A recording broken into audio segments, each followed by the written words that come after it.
महाराज जी के चरणों में कोटि कोटि प्रणाम।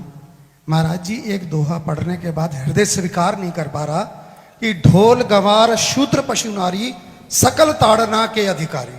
जी, इसमें गोस्वामी जी ने बहुत सूक्ष्मता से वर्णन किया। महापुरुषों के वचनों को हम सूक्ष्मता से समझ पाए। प्रायः ऐसा कह करके हम कहीं कहीं माताओं बहनों की अवहेलना करते हैं, कई जगह हम इसका प्रयोग कर देते हैं। अरे वो गोस्वामी जी ने लिखा है ढोल गवार शूद्र पशु नारी सकल ताड़ना के अधिकारी। अब इसकी व्याख्या सूक्ष्मता से सुने और विचार पूर्वक। शास्त्रीय प्रमाण के अनुसार ढोल है ना, ढोल को ताड़ना चाहिए। ताड़ना मतलब उसको ठपाक चाहिए, और बेताल नहीं। शास्त्र सिद्धांत के अनुसार, संगीत शास्त्र के अनुसार तभी वो राग प्रकट कर पाएगा, तभी वो बजेगा। ढोल को हाथ जोड़ के बोलो कि साहब आप बज जाएं, नहीं बजे, उसको ताड़ना चाहिए। अब ताड़ना शब्द चारों में एक जैसा नहीं लगेगा, शब्द एक ही है ताड़ना, लेकिन ताड़ना के अर्थ अलग अलग हैं। जैसे कनक है, एक ही शब्द है कनक, लेकिन कनक कनक ते 100 गुनी मादकता अधिकाय, वा खाए बोराए जग या पाए बोराए। बोले कनक ही शब्द है। जैसे ताड़ना शब्द का हम प्रयोग केवल वही समझे कि ताड़ना देना ही नहीं, उसका अर्थ अलग अलग है। जैसे कनक शब्द है, कनक को सोना भी कहते हैं और कनक को धतूरा भी कहते हैं। कनक को धतूरा भी कहते हैं। एक कनक है जिसके खाने से बावरा हो जाएगा, और एक कनक है जिसके पाने से बावरा हो जाएगा। कनक शब्द एक ही है, लेकिन दोनों का अर्थ अलग अलग हो गया। ऐसे ही ढोल में ताड़न का तात्पर्य है उसको पीटना, लेकिन वो शास्त्रीय संगीत के आधार पर उसको ताल देना। ताल देने से ही वो राग प्रकट करता है, आनंद की उमगन करता है, ना कि प्रार्थना करने से। समझ रहे? अच्छा, गंवार, गंवार कहते हैं विवेकहीन पुरुष को। विवेकहीन पुरुष को कोई कार्य दे दो और उस पर दृष्टि न रखो तो कार्य नष्ट हो जाएगा। वहां ताड़ने का तात्पर्य उसको पीटना नहीं है, उस अविवेकी गंवार पर दृष्टि रखो।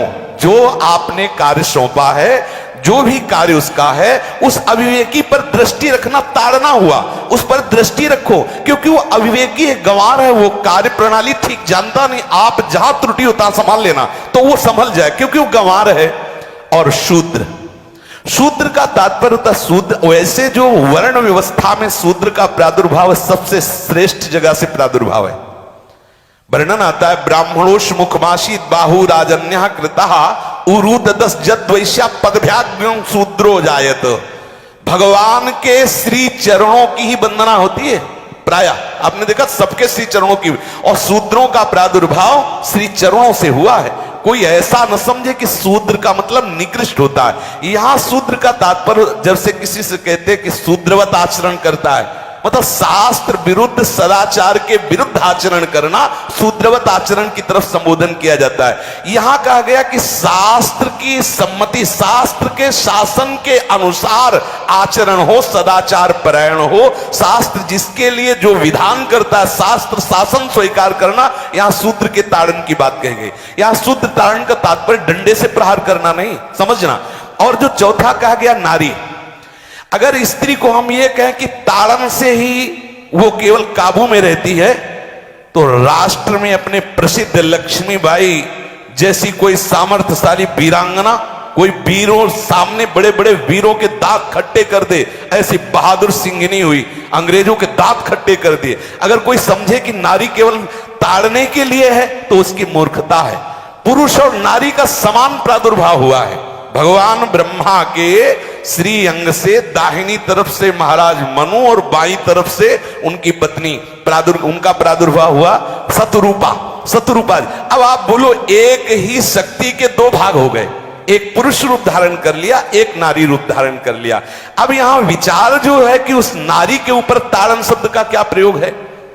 जैसे आप मार्ग में चले जा रहे हैं और आपने दृष्टि चूक कर दी और नारी आपकी स्त्री पीछे चल रही, तो कोई हमला कर सकता है, क्योंकि वो रत्न है। 14 रत्नों में एक रत्न स्त्री रत्न भी है। स्त्री को रत्न कहा गया है। भगवान श्री राम जब वनवास में जा रहे हैं तो सिया जी को आगे नाव में जब चढ़ाना होता तो पहले सिया जी को चढ़ा, सीए चढ़ाई चढ़े रघुराई, पहले आगे। दृष्टि रखो, दृष्टि चूक गई तो रत्न है। यहां दृष्टि रखना, शासन मतलब उसको पिटाई करना नहीं कि जैसे ढोल को पीटा जाता है ऐसे स्त्री को पीटा जाए, शूद्र को पीटा जाए तो गंवार को, यह व्याख्या नहीं है, यह मूर्खता है, इसे व्याख्या नहीं कहते। जैसे कनक शब्द के कई अर्थ होते हैं, ऐसे ही ताड़न शब्द का यहां अलग अलग प्रयोग है। स्त्री के ऊपर दृष्टि रखो, किस भाव की दृष्टि रखे, क्योंकि वो हमारे यहां रत्न की तरह है, कहीं कोई ऐसा ना हो कि कुदृष्टि वाला कोई उस पर हमला कर दे।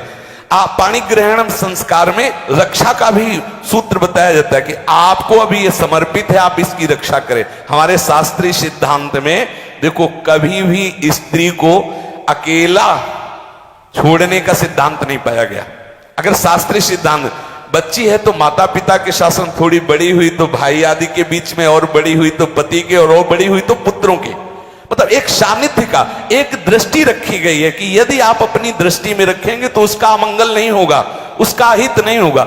ये जो जैसे मानो कोई सी स्त्री को अकेला कोई पा गया और कुमार्गामी वृत्ति वाला हुआ, तो आज जो घटनाएं सुनने को मिलती हैं, अगर हमारी दृष्टि हो उस पर तो ऐसा नहीं हो सकता। और दूसरी बात यह है कि स्त्री को बुद्धि स्वरूपा भी माना गया। भगवान से भीष्म जी कहते हैं, मैंने अपनी कुंवारी कन्या बुद्धि को, हमारी कुंवारी कन्या है बुद्धि, सदैव सुरक्षित रखा है, आज आपके चरणों में समर्पित करते हैं। तो शास्त्र शासन के द्वारा बुद्धि को सदैव अपने अधीन रखो, कहीं बुद्धि कुमार्गामी ना हो जाए। यहां स्त्री के ताड़न का केवल एक सूत्र है कि आप उस पर दृष्टि बनाए रखें, कहीं स्त्री रत्न कहीं अपवित्र ना हो जाए, कहीं दूसरे का किसी तरह से कुमार्गामी लोगों का ऐसा कोई बर्ताव ना हो जाए, इसलिए सावधान। वहां उसको पीटने का शब्द नहीं है कि ढोल गवार शूद्र पशु नारी सकल ताड़ना के अधिकारी। ताड़ना का तात्पर्य वहां पीटना नहीं तो विद्वता में देखो तो एक से एक, साधुता में देखो तो एक से एक, वीरांगना देखो एक से एक, ऐसा नहीं कह सकते, क्योंकि जो सामर्थ्य पुरुष में वही सामर्थ्य भगवान ने स्त्री में भी दी,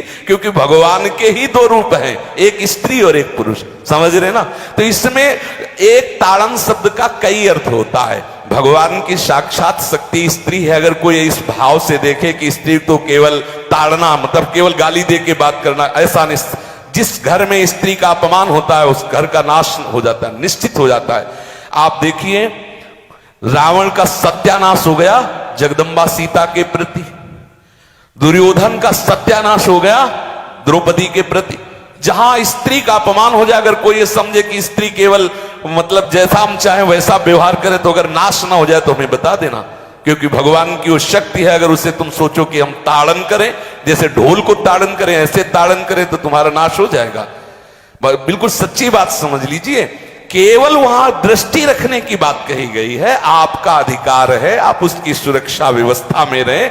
और एक वृत्ति होती है, अगर शासन ना हो तो हमारी बुद्धि भ्रष्ट हो जाए, हमारी बुद्धि भ्रष्ट हो जाए, आपकी बुद्धि भ्रष्ट हो जाए। भगवान का भय, शास्त्र का भय, लोक मर्यादा का भय, ये हमको सुरक्षित रखता है। इसलिए दृष्टि रखने की आवश्यकता है कि वो पवित्र रहे, वो सुरक्षित रहे, ना कि उसको पीटने के लिए यहां संबोधन किया गया गोस्वामी तुलसीदास जी ने।